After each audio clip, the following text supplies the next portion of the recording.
हर रोज की तरह ही कबीर दास जी प्रवचन दे रहे थे। उनके प्रवचन को सुनने के लिए सभी धनी और गरीब लोग आते थे।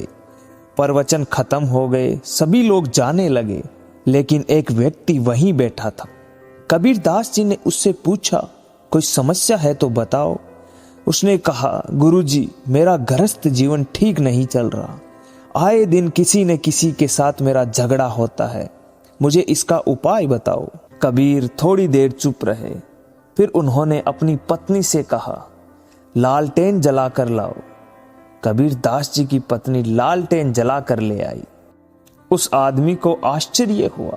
वह सोचने लगा, इतनी दोपहर में कबीर जी ने लालटेन क्यों मंगवाई। थोड़ी देर बाद कबीर बोले, कुछ मीठा ले आना। इस बार उनकी पत्नी मीठे के बजाय नमकीन देकर चली गई। उस आदमी ने सोचा, यह तो शायद पागलों का घर है, मीठे के बदले नमकीन, दिन में लालटेन। वह बोला, कबीर जी मैं चलता हूँ। कबीर ने पूछा, आपको अपनी समस्या का समाधान मिला या अभी कुछ संशय बाकी है।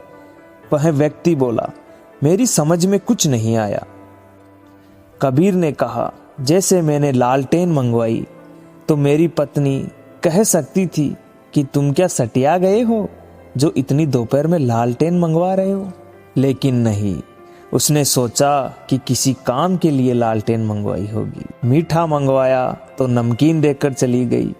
हो सकता है कि घर में कोई मीठी वस्तु ना हो। यह सोचकर मैं भी चुप रहा। इसमें तकरार क्या। आपसी विश्वास बढ़ाने और तकरार में न फंसने से विषम परिस्थिति अपने आप दूर हो जाती है।